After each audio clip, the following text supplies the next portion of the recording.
Why 4 a.m. is the most productive hour. Here's a story from the Wall Street Journal. I'm Kim Seraphin, and you're listening to Newsbeat Radio. Most people who wake up at 4 a.m. do it because they have to. Farmers, flight attendants, currency traders, and postal workers. Others rise before dawn because they want to. Russ Perry, the 33-year-old Scottsdale, Arizona resident and founder of graphic design from Design Pickle, says that 4 a.m. to 6 a.m. is the most planned, most organized, and most scheduled part of my day. It's a crapshoot from there. Once he and his wife started a family, he says, each new addition required an earlier wake-up time to beat the daily chaos. Their third daughter was born in 2015, and he moved his alarm to 4 a.m. First, he prays. I'm a Christian. I thank God for boring stuff, frankly, but it's like a pep talk for me, he says. Then he deals with email, business finances, and goes to the gym. By the time he gets home at 6:30 a.m. and makes a smoothie, one of his daughters is up.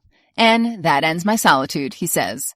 Even though he knows productivity experts say doing email first thing in the morning expends prime mental energy on busy work, Mr. Perry says cleaning his inbox curbs his anxiety. I feel I get a head start on everybody, he says.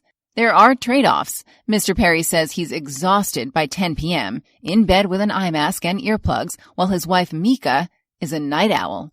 He says he doesn't really feel he's giving anything up.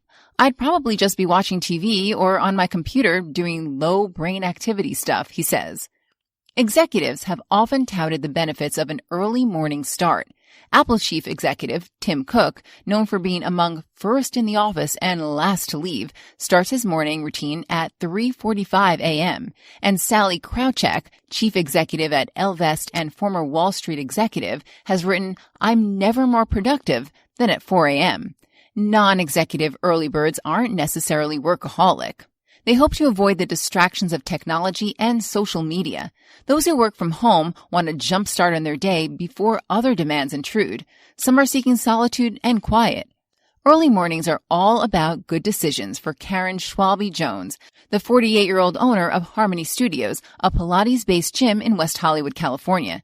She says she started waking up at 4 a.m. about 13 years ago when her son was born as a way to fit in her own workout before shifting into business manager mode. She used to sleep until 5 a.m. and hoped to fit in a run or Pilates session in the afternoon, but says the day would inevitably slip away from her, and by 2 p.m. she was irritable. It wasn't good for anyone, she recalls.